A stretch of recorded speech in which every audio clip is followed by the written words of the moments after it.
Hi, I'm Prajakta Wadhavkar. Over the years, I have established elder care community homes across Pune and Maharashtra.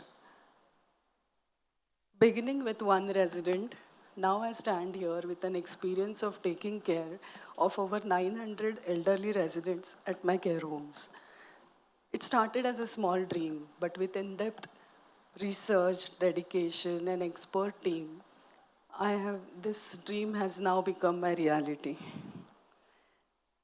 With the changing social landscape, actually, I could feel the need of elder care homes and organized sector for it because of the growing ratio of elderly population is alarmingly high. The longevity of life has increased due to better medical facilities. One of the biggest factor for the need of elder care homes is migration. 30 lakh Indians almost are migrating to different countries. Their families and parents staying at home in their native places alone. These are most of the factors that I felt the need for organized care home where they could find a secured environment. These new age senior citizens now are fiercely independent too. They're financially independent as well as they have a strong sense of space. They also now prefer their own space in some community homes with the company that they want.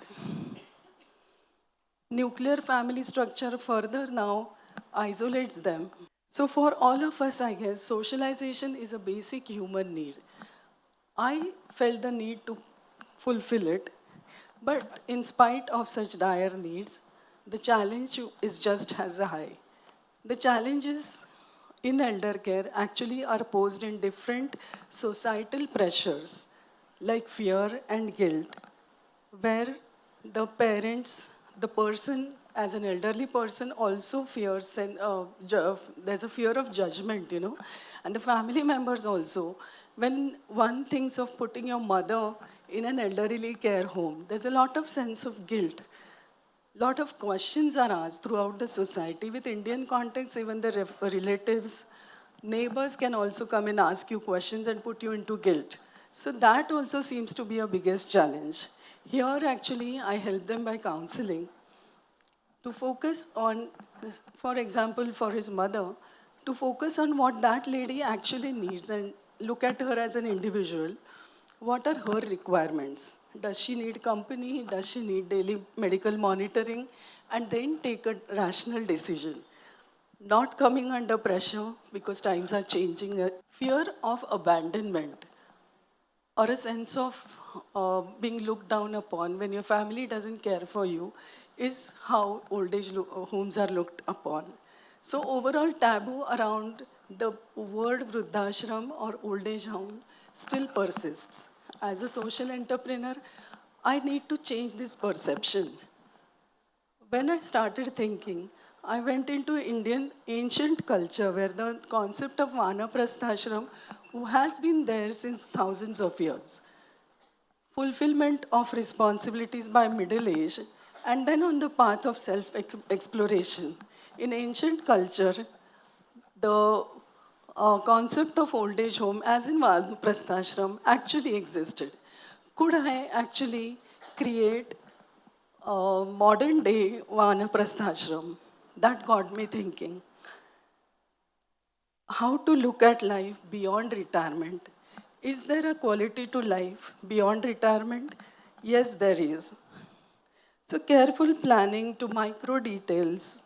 I could design care homes for healthy aging, fit people who actually were isolated at home or with any other problems or medical problems as well.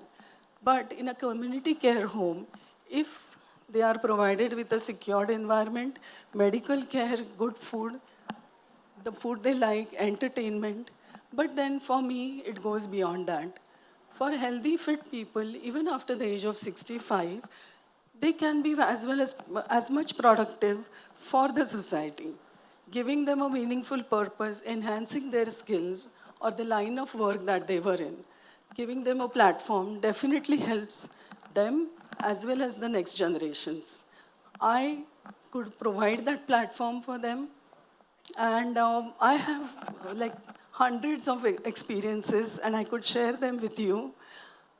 For example, we had this old lady who approached me one day, and she voluntarily approached me to stay here as she had just suddenly lost her husband. And being a chief scientist, high achiever, she was fiercely independent, and she never wanted to go and stay with her daughters living abroad. She chose to live with us. And sensing her depression or sadness, I could observe that she needs much more than that. With her daily routine set in, her favorite hobbies and food, favorite food and everything lined up, I knew she needed more. Being on such a high position, I gave her a challenging activity. I introduced her to origami. This skill actually involves a lot of things, calculation, hand-eye coordination, motor skills, and more important, a creative mind. She set her mind to that. Every morning, I could see her getting competitive every day. She acquired quite a lot of designs. She became so competitive, but small prizes, small wins encouraged her. And today, without medication, she's doing better. Her physical health, her mental health is much better, and she's teaching the new generation. I could actually share hundreds of experiences like this. Eventually,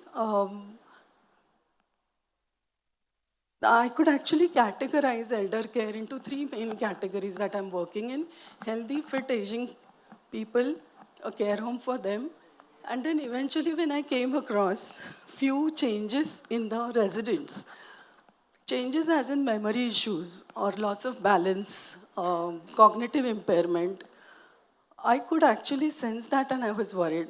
I actually talked with neurologists and psychiatrists, and it all actually directed us towards early symptoms of dementia. Another segregated, focused care home was inevitable for the treatment, therapies, secured environment with trained staff. Training becomes vital here, right from communication skills to understanding their phases of disorientation, aggression, incontinence, etc. was really challenging. But it's been years that my dementia care home is as specialized, and we have an innovative approach towards it where we develop therapies more and more focused on memory enhancement, skill development, where the brain stimulation actually helps them overcome to a certain extent. Here, there are many, many examples, but the first hurdle actually becomes acceptance by the family members that yes, my father or my mother is actually suffering from some psychological disorder. Right from counseling them from there to getting them accepted, the fear and everything, the support from family member becomes very important for us to take care of them. It is impossible to take care of elderly people who are undergoing psychological or neurological disorders. They need specialist kind of care. I can say in elder care sector, these disorders are on the rise. They need care, and now I encourage the younger generation to actually contribute to this. The third category, very important, I can say, is palliative care, that is end of life care. When one person is ill, terminally ill, it could be cancer, it could be some neurological disorder, then they actually decide at one point, owing to age or uh, any other issues, that they don't want to go through any aggressive treatments and they want to actually live peacefully for the rest of the days or months.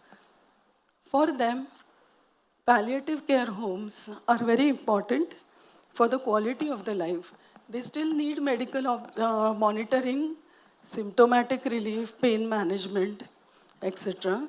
I have a team of palliative care experts and nursing care team. Also here, pampering them is one of our major role that I play. Right from getting a small orange candy, which they loved in their childhood times. or a song, a particular song, or some spiritual getaways is something that becomes a part of their care. Counseling family members to actually cope up with this situation as accepting death as an inevitable fact of life is something I'm doing on a daily basis.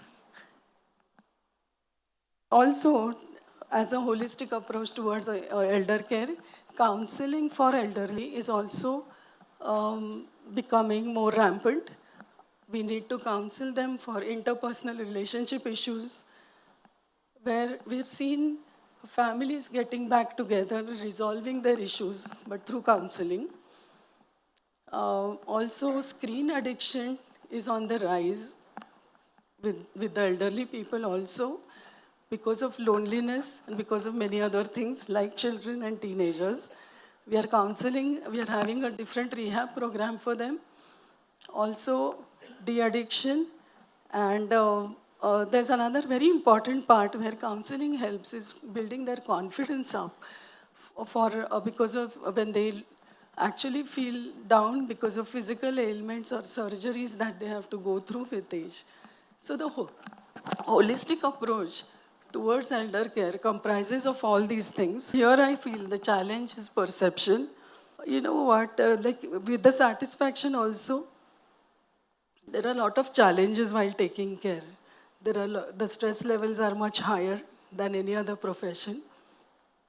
When you see them deteriorating in front of your eyes, because most of these neurological and psychological disorders are progressive, still keep taking care of them is something I need to motivate my team for. So I found that the stress management for my team actually would focus on finding small joys in everyday life. If an ailing person actually has a complete meal, we take effort, talk to them while they're having food, and they take a complete meal, that is a certificate of achievement for us. A small smile, or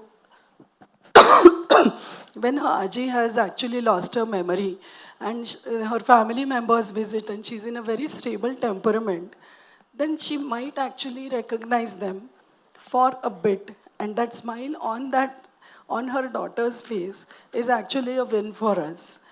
When a palliative care patient is carried down to the garden in the morning sun, and when she smiles and a twinkle in her eye is an achievement. So we have learned to find small joys in our actions and everyday work. Elder care has actually provided a lot of solace and acceptance for me personally. I have actually now created different verticals also with research. There's global research going on surrounding dementia and other neurological disorders like Alzheimer's and Parkinson's.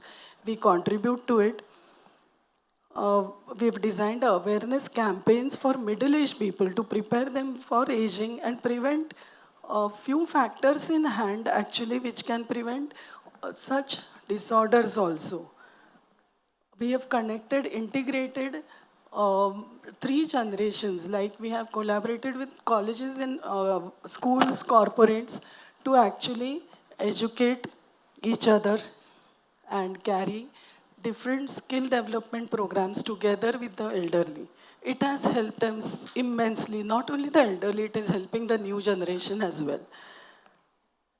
Through training, the vertical with training was inevitable. It was the next step where I had to train doctors as well, to right from communication skills to geriatric pharmacology.